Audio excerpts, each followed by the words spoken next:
Okay, what we're going to talk about today is how to tell if a function is even or odd.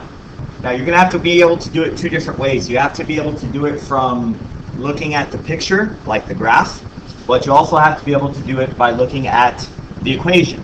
So I'm going to show you some stuff that you need to watch for and able to be able to tell if it's even or odd. So I've already broken up these graphs into even and odd functions.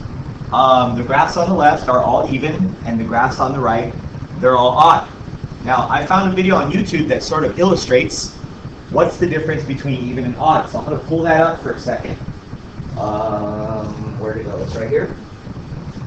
So if you take a look at this video, this is an animation of what makes something an even function. So as you sort of watch the video, there's 2 points that kind of start going away from each other, but if you see it, it's kind of like they're almost the same exact point. It's just one is on the opposite side of the y-axis. Now, if you recall geometry, we call that symmetry. So basically, every even function will have a line of symmetry which is on the y-axis, and you will have a duplicate picture on each side of the y-axis, but one is just going to be reversed. So it's like it has a reflection. Now, the difference between that and an odd function is an odd function is almost like the same picture, but it's actually flipped twice. So you can see how one of the graphs is up in the first quadrant and the other one is in the third quadrant. So they will be completely diagonal of each other.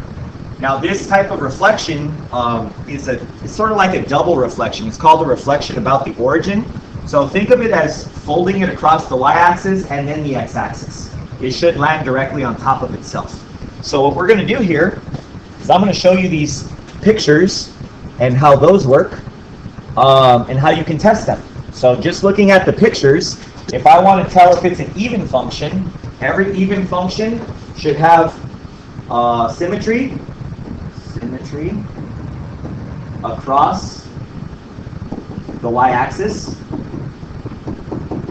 So if I draw the line of symmetry, you can see that this is an exact copy. You've got this side, and then you've got this side, and they are exactly the same. So every single picture here, you have two sides. You got this side, and then this side matches it identically.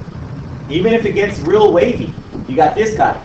So if you look at this side, it goes down like this, and then this side over here does the exact same. So you can almost imagine this as being able to fold it directly in half. So this side right here, if I fold it in half, it will land exactly on top of this side right here. Actually, I forgot to change colors. So you can see the pre-image and the image. So anytime you can cut it in half, we call that an even function. So we got these two halves right here. Now, the difference between that and an odd function has symmetry about the origin. Symmetry about the origin. Now, this symmetry about the origin is sort of like a double symmetry. So think of it this way.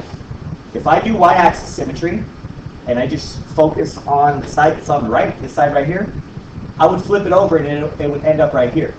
So now this part right here is kind of gone.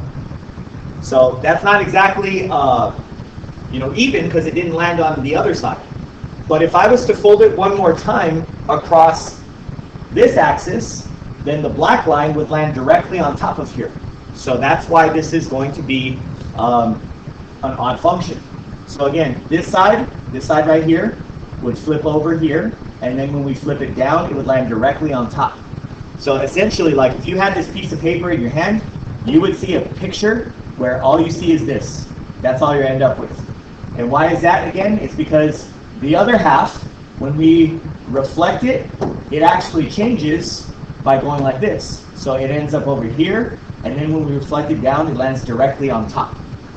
So every single one of these has this feature where if you kind of think about it, they're in opposite, almost like diagonal quadrants.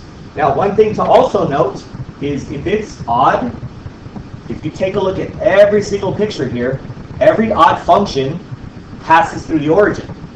Now, that's not to say that you won't have an even function that hits the origin, because this one does too. I'm just saying, in order for it to be odd, it definitely has to pass through the origin. Now, when you guys do these on your assignment, it is possible to be neither. So an example of neither is like if I took example C and if I just kind of moved it so it doesn't pass through the origin, now this is an example of neither. So I can't fold it in half, and I can't fold it twice because it does not pass through the origin anymore. Now, in addition to be able to do that, you have to be able to look at a function and be able to tell if that's even or odd. So if you look at an equation, there's a test where all you do is plug in an opposite variable. Now in math, opposite means if one is a plus, then the other one is a minus. So they already kind of did the work for us, but the thing I want you to notice is once we plug in the negative and then simplify it, and I can show you on this first example, I'm not going to do it on every example, but if I was to plug in a negative x and then simplify this, negative x times negative x is still x squared, and then you have your 4x minus 7, and that's what this is. So if you compare the two functions, this is the original, and then this is the one where we plugged in the negative, they are exactly the same. If they are the same, they're considered to be even. Now in the next one, and I'm not going to show all the work for all of these because I want to save some time, but if you notice the next one, this one is positive and this one is negative. Once they plug in the negative and simplify, this right here turns negative and this turns positive. So every single one is completely opposite. So if all of the signs change, we call that an odd function. Now the final one, if you take a look at just the signs, so this is the original, this is the one where they plugged in the negative x and then simplified. If you notice these two, these are both positive. If you notice this one, it's positive and negative. And if you notice these two, it's positive and positive. So you kind of have a combination here. Some of them changed and some of them didn't. So that's when it's an example of neither. Now I'm going to show you another way that you can do it.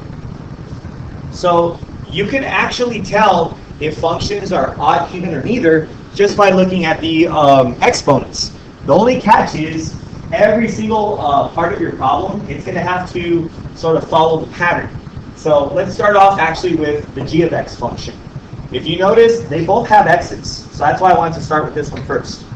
This one is a 5, and this one is x to the first. 5 and 1 are both odd. So if your exponents throughout the entire problem are odd, then the function is going to be odd. Now the other two, you'll notice that the other two functions, the f function and the h function, they don't have x's on all of their terms. So what we're going to do, because this will impact our answer, we're going to add an x to it. Now we're not just going to add any x though, because that x isn't actually supposed to be there. That would actually change the problem. So what we could do is we could put x to the 0. Now, in order for a function to be even, every exponent would have to be even. An even number is like 2, 4, 6, 8, 10, 12, and so on. So basically any number that can be divided by 2. Now what a lot of people don't know is that 0 is actually an even number because 0 divided by 2 is still 0. So it can be divided by 2. So since this is even and this is even, then the entire function is even. If this is odd and this is odd, then the function is odd. Now you have that other case where it's neither, so I'm going to explain what neither is. So you have an even, you have an odd. Good morning, Glendale. Teachers, just a reminder, please come pick up your affidavit. Yeah. There are 25 teachers who have not yet picked up their affidavits. Those are to be handed out today, 3rd hour. Oh, come on. So please come get them. Sorry, guys. Okay, so as I was saying before I was rudely interrupted by the announcement, you have a mixture here. This one is even, this one is odd, and then this one is even. So anytime you have a mixture, that's going to be neither. And that about does it. That's exactly what you need to know for today's assignment, and those are going to be questions similar to what you'll see on the test. You have to know if it's even or odd or neither by looking at the picture. You have to know if it's even, odd, or neither by looking at the equation. So I showed you a few ways to test it.